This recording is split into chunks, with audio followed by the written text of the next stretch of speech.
A conversar con María Isabel León, presidenta ejecutiva de CONFIEP. Por supuesto que es un gremio que tiene mucho que decir en estas circunstancias. ¿Cómo está usted, María Isabel? Gracias por estar con nosotros. Encantada, Enrique. Buenas noches.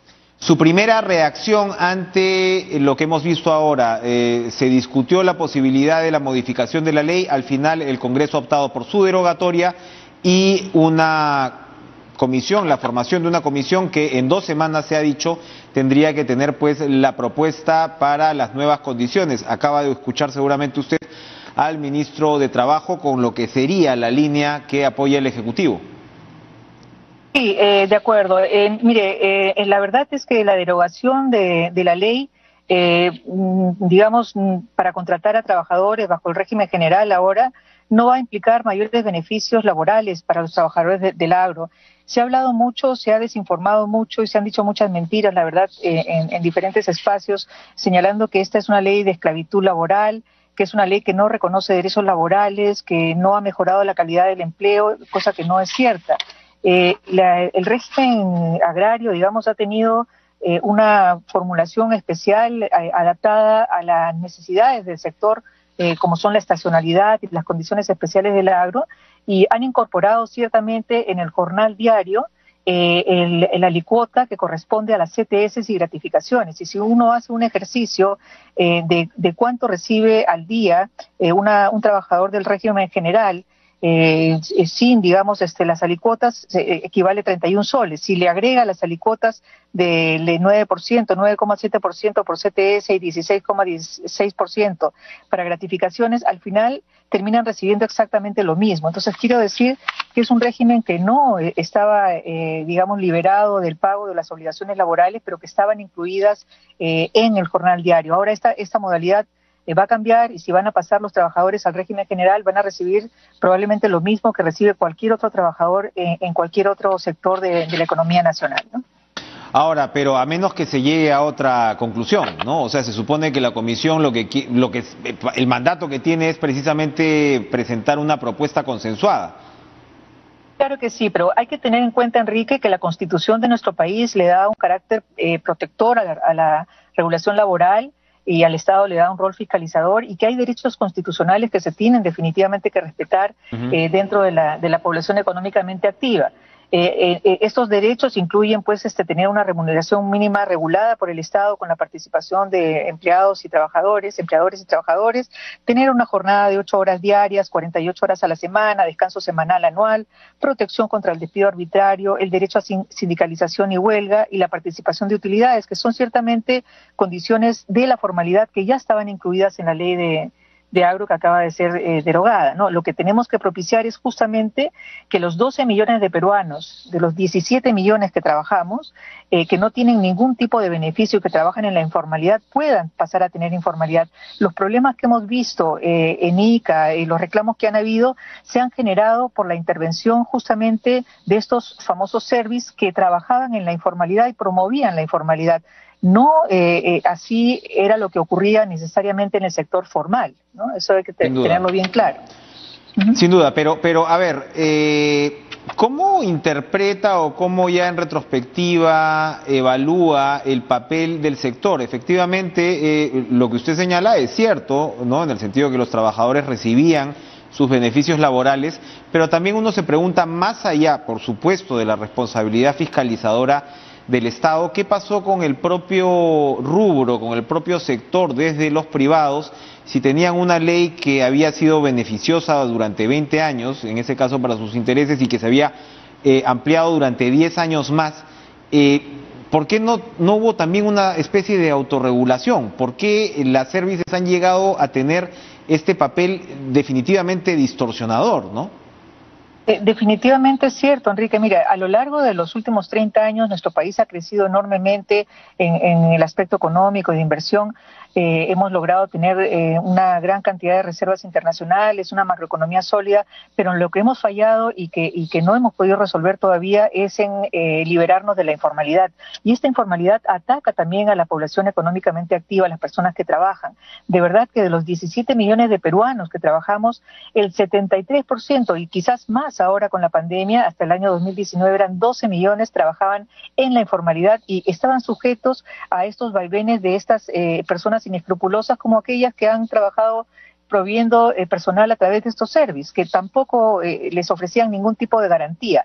Esa informalidad es la que tenemos que erradicar, tenemos que entender que hay que trabajar de la mano de la formalidad y somos pues muy pocos en realidad los que estamos trabajando bajo ese esquema. 27% de la PEA trabaja en el sector formal, 3.800.000 en el sector privado, 1.400.000 en el sector público. Los demás 12 millones de personas trabajan en la informalidad. Justamente es un tema que hay que trabajar como país y repensar y ver cómo lo podemos solucionar. No va a ser fácil, no va a ser inmediato, pero hay que hacerlo porque definitivamente, como dije en un principio, la Constitución le da un carácter de protección especial a la regulación laboral y hay que proteger los derechos de las personas que trabajan. Permítame insistir, ¿no le faltó a los agroexportadores un poco más de fuerza para denunciar la presencia de estas servicios que en realidad, si se quiere ver por ese lado, le malearon la plaza? Sí, es probable, pero la labor fiscalizadora definitivamente le corresponde al Estado, es un rol que además le asigna la Constitución, ¿no? Ciertamente hay muchas cosas sobre las que hay que reflexionar y sobre las que hay que hacer mea culpas, pero hay que tratar de mirar ya hacia adelante y pensar cómo podemos hacer para lograr revertir la informalidad. El sector agropecuario ocupa más o menos el 24% de toda la PEA ocupada, luego viene comercios y servicios. Es un grueso importante de la población que trabaja en este sector y hay que tratar por todos los medios de lograr que se formalice y que se cumplan con todos los derechos laborales. Hay muchas empresas, Enrique, sí, de agroexportación que tienen condiciones especiales para los trabajadores, que le dan facilidades de estudio a los hijos, que les dan capacitación a las mujeres, que tienen muy buenas prácticas y que hay que resaltar también, no solamente las cosas malas que se ven hoy debido a la informalidad, ¿no? Sin duda. A ver, luego hay otro punto, María Isabel, que es el tema de la propia remuneración, incluso dentro del paraguas formal. Usted acaba de recordar que es 39 soles con la alícuota de los beneficios.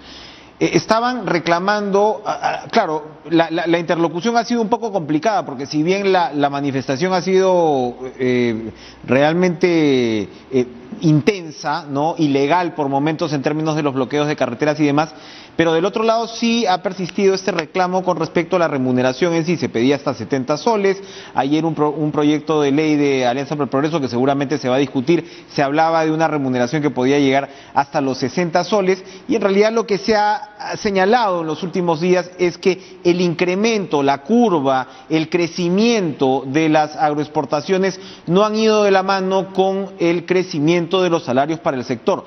Efectivamente, ahí también hay una diferencia entre el formal e informal. Es cierto, al formal le va mejor, pero sí.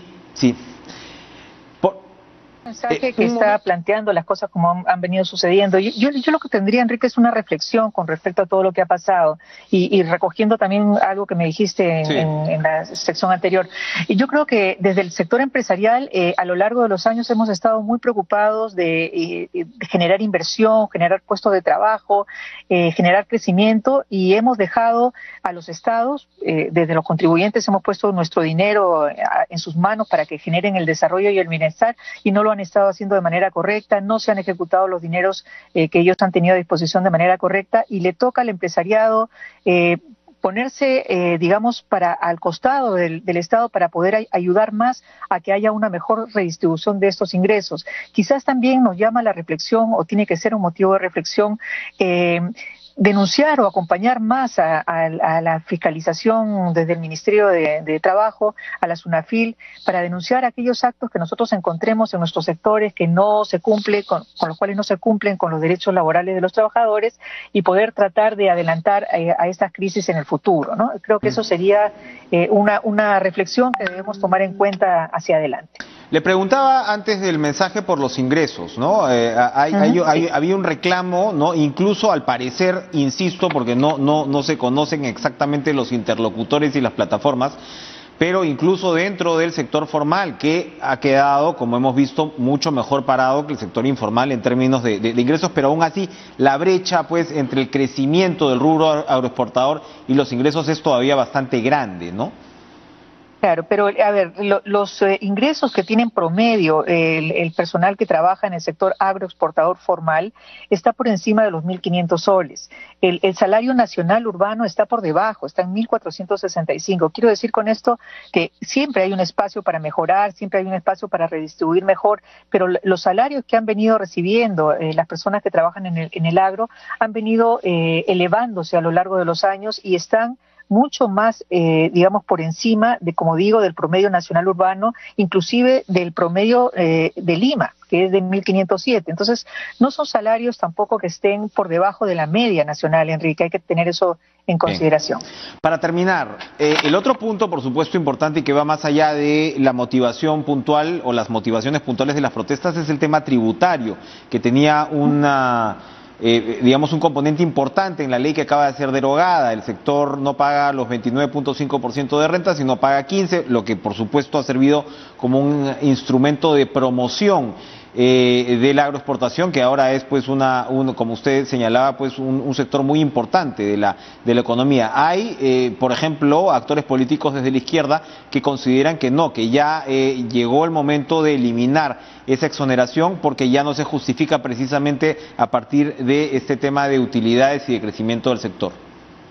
Claro, en ese sentido yo lo que tengo que decir es que la eliminación de la tasa reducida del impuesto a la renta no va a afectar la evolución creciente del sector agrario, debido principalmente a que estamos hablando de más de 2.200.000 unidades productivas, de las cuales solamente hay 451 que contribuyen de ese total con una carga tributaria del 15%, ¿no? Pasar de ese grueso, digamos, de 451 empresas del 15 al 29,5 no va a ser, digamos, muy grande. Aquí lo importante es reducir la incertidumbre, promover la seguridad jurídica para poder facilitar que la inversión continúe. Cualquier cambio que se quiera hacer, que se estudie y que se vea que tiene que ser modificado, requiere una gradualidad y una evaluación concienzuda de sus efectos, ¿no? Yo creo que hay que generar esta seguridad jurídica y esta certidumbre, digamos, de que puede continuar la inversión en el país. Eso es lo principal en este momento. Esta eliminación de la tasa no creo que sea muy significativa, la verdad, por el volumen que estoy mencionando. Interesante respuesta. Gracias, María Isabel León, por acompañarnos esta noche en Cara a Cara.